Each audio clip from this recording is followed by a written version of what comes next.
சென்னையில் கொசு மருந்து தெளித்தும் பலனில்லை என கூவம் கரையோர மக்கள் வேதனை தெரிவிக்கின்றனர். மாநகரில் பரவலாக அதிகரித்துள்ள கொசு தொல்லையால் மக்கள் அவதியடைந்துள்ளனர்.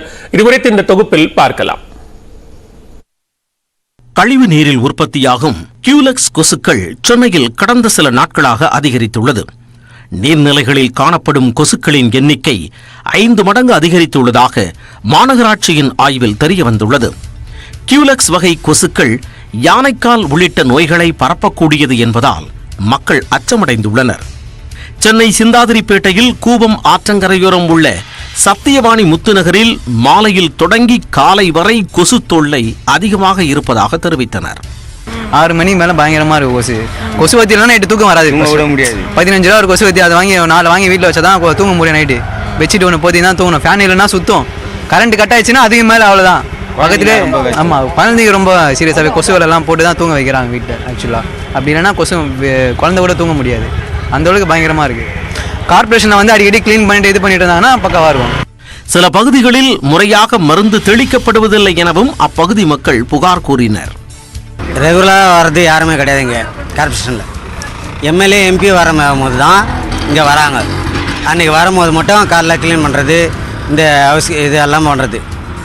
மீதி டைமில் எப்பயுமே வர்றது கிடையாது. கொசு மருந்து காலைல வருவாங்க, மருந்து 4 வீட்டுக்கு கொடுத்துட்டு கையெழுத்தை வாங்கிட்டு போயிட்டு இதுதான் பண்ணுறாங்க.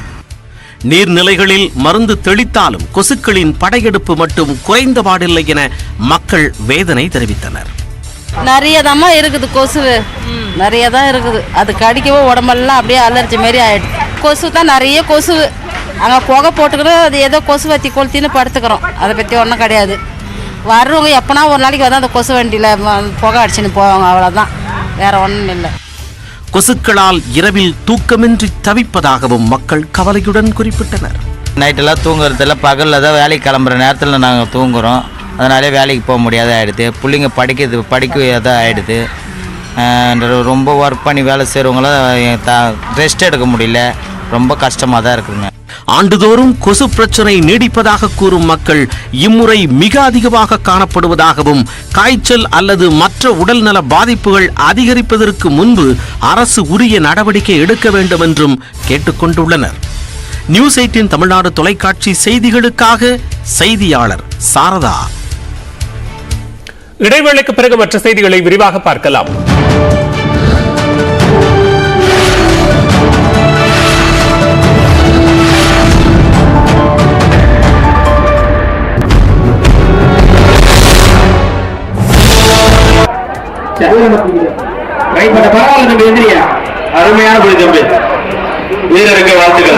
சில காளைகள் வீரர்களின் பிடியில் சிக்கினாலும் சில காளைகள் ஆக்ரோஷத்துடன் லாபகமாக வெளியேறியதை பார்வையாளர்கள் உற்சாகமாக ரசித்தனர்.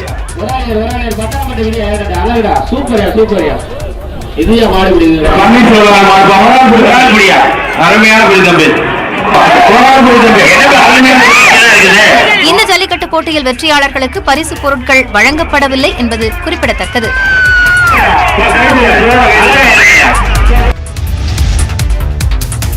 திருவாரூரில் 6 ஆண்டுகளாக மூடப்பட்டிருந்த இடத்தில் மீண்டும் ஹைட்ரோ கார்பன் கிடைக்கிறதா என ONGC ஊழியர்கள் நடத்திய சோதனைக்கு விவசாயிகள் கடும் எதிர்ப்பு தெரிவித்துள்ளனர். திருவாரூர் அருகே மேப்பலம் என்ற இடத்தில் கடந்த 2001ஆம் ஆண்டு கிணறு அமைத்து கச்சா எண்ணெய் எடுத்து வந்த நிலையில் கடந்த 2017ஆம் ஆண்டு கச்சா எண்ணெய் கிடைக்காததால் ONGC நிர்வாகம் பணிகளை நிறுத்தி சென்றது.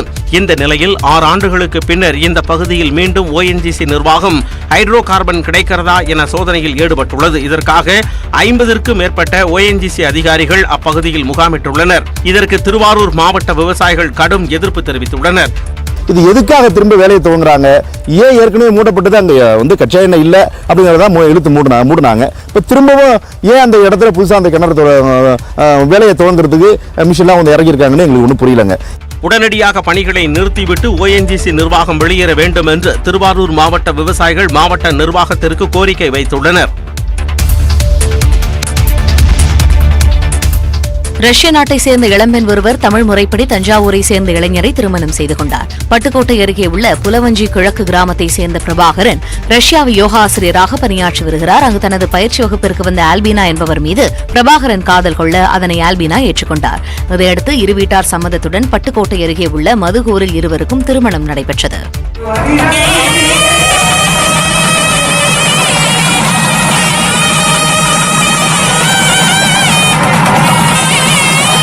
தனது காதல் மனைவிக்கு தமிழ் பேசுவதற்கும் எழுதுவதற்கும் கற்றுக் கொடுத்து வருவதாக யோகா ஆசிரியரான புது மாப்பிள்ளை தெரிவித்தார். ஆரம்பத்தில் கொஞ்சம் தயங்கினாங்க. அதுக்கப்புறம் அவங்க வீட்டுக்கு போயிட்டு 10 பேசினதுக்கு அப்புறம் ஓகே எல்லாம் ஓகே சொல்லிட்டாங்க. நான் வந்து ஒரு 7 இயர்ஸ் முன்னாடி என்னோட யோகா கிளாஸ்க்கு என்னோட ஸ்டூடெண்ட் வந்தாங்க.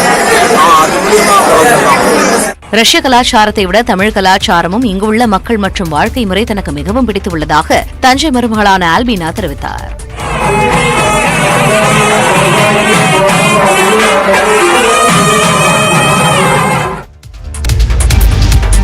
காதலர் தினம் எதிரொலியாக தூத்துக்குடி மலர் சந்தையில் ரோஜா பூவின் விலை அதிகரித்தது. காதலர் தினத்தை ஒட்டி தூத்துக்குடி மலர் சந்தைக்கு பெங்களூர், ஓசூர், ஊட்டி, கொடைக்கானல் ஆகிய பகுதிகளில் இருந்து ரோஜா பூக்கள் வந்துள்ளன. இதனுடன் கார்னேஷன், ஜெரிபுரா, நிசாந்தம் ஆகிய பூக்களும் அதிக அளவில் வந்துள்ளன.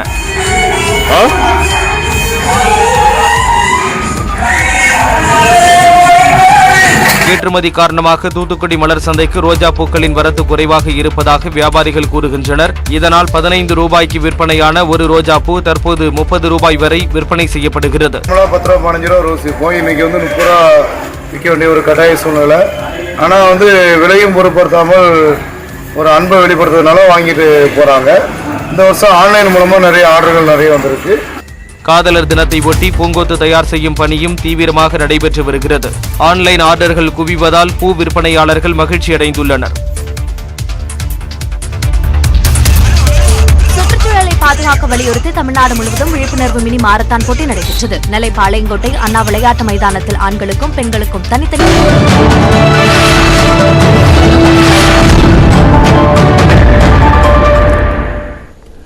முதலமைச்சர் மு க ஸ்டாலின் முன்னிலையில் தமிழ்நாடு அரசுக்கும் நிசான் நிறுவனத்திற்கும் இடையே புரிந்துணர்வு ஒப்பந்தம் கையெழுத்தாகிறது. அதன் நேரலை காட்சிகளை பார்க்கலாம்.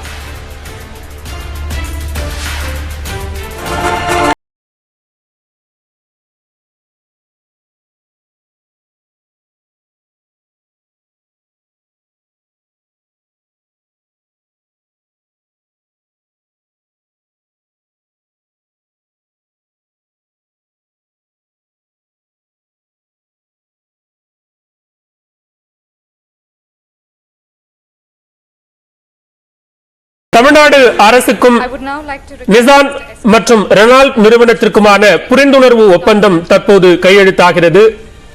இத்தொடர்பான நிகழ்வின் நேரலை காட்சிகளை பார்த்துக் கொண்டிருக்கிறோம். கூடுதல் விவரங்களோடு இணைகிறார் எமது சிறப்பு செய்தியாளர் பாண்டியராஜ். பாண்டியராஜ், தற்போது இந்த புரிந்துணர்வு ஒப்பந்தத்தின் மூலமாக தமிழ்நாடு அரசுக்கான புதிய திட்டங்கள் என்ன, இந்த இரு நிறுவனங்களும் மேற்கொள்ளக்கூடிய ஒப்பந்தங்கள் என்ன, பதிவு செய்யலாம். தெற்கு ஆசியாவில் தொழில் தொடங்க உகந்த மாநிலமாக தமிழ்நாட்டை மாற்றுவதற்கான பல்வேறு முயற்சிகளை தமிழ்நாடு அரசானது மேற்கொண்டு வருகிறது. அதன் ஒரு பகுதியாக தமிழ்நாடு அரசிற்கும் ரெனால்ட் நிசான் நிறுவனத்திற்குமான 3300 கோடி ரூபாய் மதிப்பிலான புரிந்துணர்வு ஒப்பந்தமானது தற்பொழுது சென்னை ராஜா அண்ணாமலைபுரத்தில் இருக்கக்கூடிய தனியார் நட்சத்திர விடுதியில் முதலமைச்சர் மு க ஸ்டாலின் முன்னிலையில் கையெழுத்தாகியிருக்கிறது. இந்த நிகழ்ச்சியில் உலகத்தில் இயங்கி வரக்கூடிய ரெனால்ட் நிசான் நிறுவனத்தினுடைய விரிவாக்கத்திற்கான புரிந்துணர்வு ஒப்பந்தமானது இன்று செயல்படுகிறது. இந்த 3300 கோடி ஒப்பந்தத்தின் மூலமாக சுமார் 2000 பேருக்கு புதிய வேலைவாய்ப்பு உருவாகும் என்று தெரிவிக்கப்பட்டிருக்கிறது. மேலும் இந்த புரிந்துணர்வு ஒப்பந்தத்தின் மூலமாக விரிவாக்கத்திற்கான பணிகளும் உடனடியாக தொடங்கப்பட்டு வருகின்ற 2025ஆம் ஆண்டில் தனது மின்சார வாகனத்தை ரெனால்ட் நிசான் நிறுவனமானது அறிமுகப்படுத்த உள்ளதாகவும் தற்போது தகவல் இருக்கிறது. இதற்கான இந்த தொழில் முதலீட்டு ஊக்குவிப்பு மற்றும் வர்த்தகத்துறை சார்பில் நடைபெறக்கூடிய இந்த புரிந்துணர்வு ஒப்பந்த நிகழ்ச்சியில் முதலமைச்சர் மு க ஸ்டாலின் முன்னிலையில் தமிழ்நாடு அரசினுடைய உயர் அதிகாரிகளும் ரெனால்ட் நிசான் நிறுவனத்தினுடைய அதிகாரிகளும் தற்போது புரிந்துணர்வு ஒப்பந்தத்தை பரிமாறிக்கொண்டிருக்கின்றனர். பாலவேல். நன்றி பாண்டியராஜ், விரிவான விவரங்களை பதிவு செய்தமைக்கு.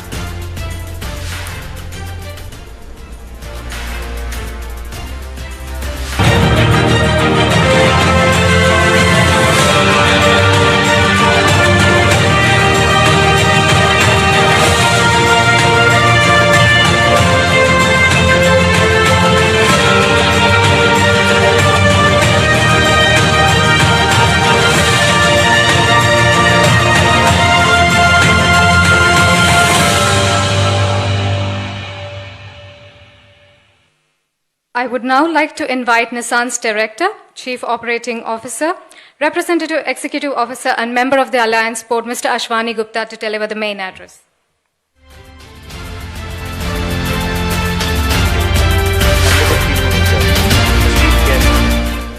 நடப்பாண்டுக்கான ஏரோ இந்தியா விமான கண்காட்சி பெங்களூரு ஹெலகங்கா விமானப்படை மைதானத்தில் துவங்கி இருக்கிறது. அதில் நடைபெறும் விமான சாகசங்களை தற்போது நேரலையில் பார்க்கலாம்.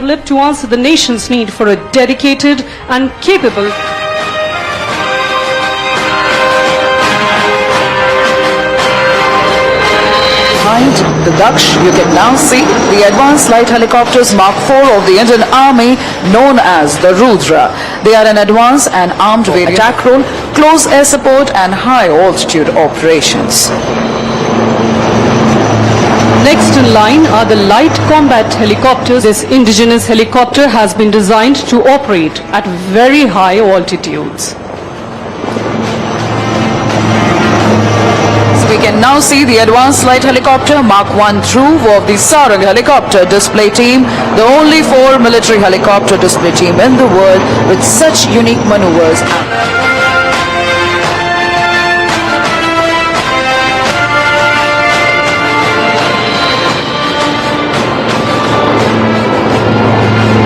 In the lead, we will have the light combat aircraft flown by the Chief of the Air Staff, Air Chief Marshal V.R. Chaudhary, PVSC, along with Group Captain Prashant. The Air Chief, being part of the Gurukul, is only appropriate as he has been an instructor.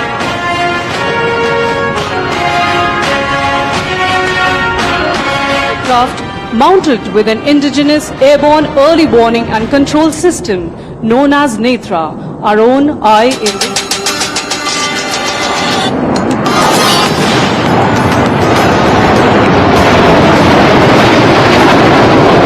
the fighter might of the Indian Air Force. Now is the next formation named Arjun. Coming up,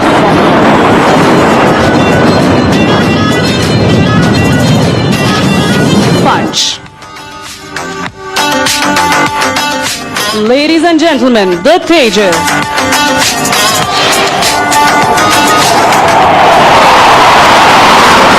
And search and rescue. Ladies and gentlemen, from your right, the Indian Navy. Bengaluru ஹெலகங்கா விமானப்படை தளத்தில் நடக்கும் aero India 2023 கண்காட்சியை பிரதமர் நரேந்திர மோடி துவங்கி வைத்திருக்கிறார். இந்திய விமானப்படையைச் சேர்ந்த ஏராளமான விமானங்கள் தற்போது சாகசத்தில் ஈடுபட்டு வரும் நேரலை காட்சிகளை பார்த்துக் கொண்டிருக்கிறோம். ஹெலிகாப்டர்கள், போர் விமானங்கள் உள்ளிட்ட பல்வேறு விமானங்கள் வானில் வட்டமடித்து சாகசங்களை நிகழ்த்திக் கொண்டிருக்கின்றன. ஏராளமான பார்வையாளர்கள் இந்த ஏரோ இந்தியா கண்காட்சியில் பங்கேற்று விமானங்களின் சாகசங்களை பார்த்து வருகிறார்கள். இந்த நிகழ்வில் பாதுகாப்புத்துறை அமைச்சர் ராஜ்நாத் சிங் பங்கேற்றிருக்கிறார். 98 நாடுகளைச் சேர்ந்த ஏராளமான விமானங்களும் இந்த கண்காட்சியில் இடம் பிடித்திருக்கின்றன.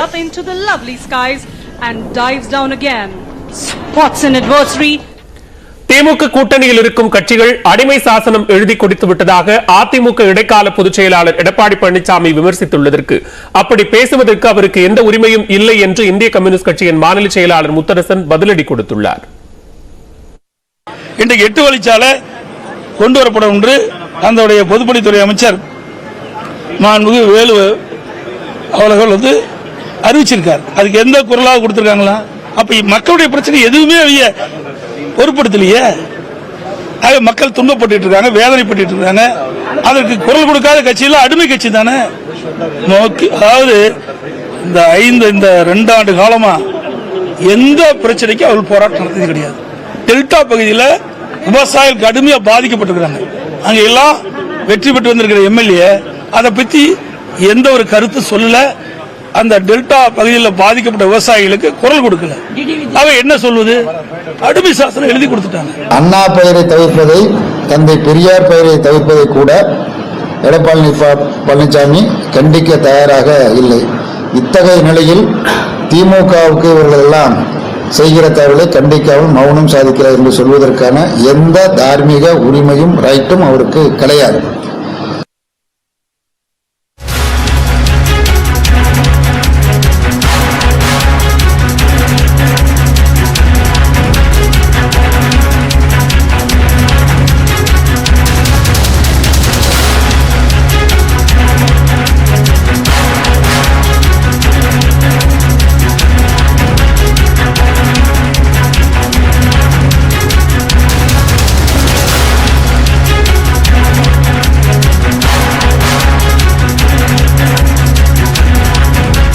தற்போதைய அண்மை செய்தியை பார்த்துக் கொண்டிருக்கிறோம். பெரும் பரபரப்பை கிளப்பிய திருவண்ணாமலை ஏடிஎம்களில் நடத்தப்பட்ட கொள்ளை விவகாரம் தொடர்பாக தற்போது ஏடிஎம் இயந்திரங்களில் பணம் நிரப்பியவர்களிடம் விசாரணை என்பது நடைபெற்று வருகிறது. ஆந்திர மாநிலத்தை சேர்ந்தவர்கள் இந்த கொள்ளையில் ஈடுபட்டிருக்கலாம் என காவல்துறையினர் சந்தேகித்து விசாரணை நடத்தி வரும் நிலையில் இந்த விவகாரம் தொடர்பாக குறிப்பிட்ட அந்த 4 ஏடிஎம் மையங்களிலும் பணம் நிரப்பியவர்களிடம் விசாரணை நடைபெற்று வருகிறது. கூடுதல் விவரங்களோடு இணைகிறார் எமது செய்தியாளர் சதீஷ். சதீஷ், விவரங்களை பதிவு செய்யலாம். நேற்று முன்தின இரவு திருவண்ணாமலை மாவட்டத்தில் உள்ள 4 ஏடிஎம் இயந்திரங்களை வட மாநிலத்தை சேர்ந்த கொள்ளையர்கள் கைவரிசை காட்டியுள்ளார்கள். அந்த ஏடிஎம் இயந்திரங்களை வெல்டிங் ராடு கொண்டு அதனை உடைத்து அதிலிருந்து கிட்டத்தட்ட 72,50,000 ரூபாய் பணத்தை திருடி கொண்டு தலைமறைவாகியுள்ளார்கள். இந்த கும்பலை கைது செய்வதற்காக டிஐஜி முத்துசாமி தலைமையிலான 8 தனிப்படைகள் அமைக்கப்பட்டு ஆந்திரா, கர்நாடகா போன்ற வெளி மாநிலங்களில் தனிப்படை போலீசார் தீவிர விசாரணை நடத்தி வருகிறார்கள். இந்நிலையில் இந்த ஏடிஎம் இயந்திரங்களில் பணம் நிரப்பக்கூடிய தனியார் செக்யூரிட்டி நிறுவன ஊழியர்கள், அதனுடைய செக்யூரிட்டி பணியாளர்கள் மற்றும் மெக்கானிக் உள்ளிட்டவர்களை ஒரு 20க்கும் மேற்பட்டவர்களிடம் திருவண்ணாமலை நகர காவல் நிலையத்தில் அழைத்து அவர்களிடம் ஏதாவது கொள்ளையர்களுக்கும் உங்களுக்கும் தொடர்பு இருக்கிறதா, இல்ல பணம் எவ்வாறு நிரப்பப்பட்டது, இந்த வங்கியில் எவ்வளவு பணம் நிரப்பப்படும் என்று பல்வேறு கோணங்களில் விசாரணையானது நடைபெற்று வருகிறது. மேலும் திருவண்ணாமலை நகரில் உள்ள அரசு மற்றும் காவல்துறை உள்ளிட்ட சிசிடிவி கேமராவின் காட்சிகளை ஒவ்வொன்றாக ஆய்வு செய்து வருகிறார்கள். இதில் குறிப்பாக டாடா சுமோ வாகனத்தில் தான் இந்த கொள்ளையர்கள் வந்துள்ளார்கள் என்பது போலீஸ் உறுதிப்படுத்தியுள்ளார்கள். இது ஆந்திரா பதிவெண் கொண்ட இந்த டாடா சுமோவில் பதிவெண் போலியானது எனவும் விசாரணையில் கண்டறிந்துள்ளார்கள். மேலும் இந்த கொள்ளையர்கள் கிட்டத்தட்ட 6 நபர்கள் இருக்கலாம் எனவும் சந்தேகத்தின் அடிப்படையில் உறுதி செய்துள்ளார்கள். மேலும் இந்த விசாரணையானது பல கோணங்களில் தற்போது நடைபெற்று வருகிறது. இந்த கொள்ளையர்கள் வெளி மாநில வட கொள்ளையர்கள் என்பதில் காவல்துறை உறுதியாக இருக்கிறார்கள். நன்றி சதீஷ், விரிவான விவரங்களை பதிவு செய்தமைக்கு.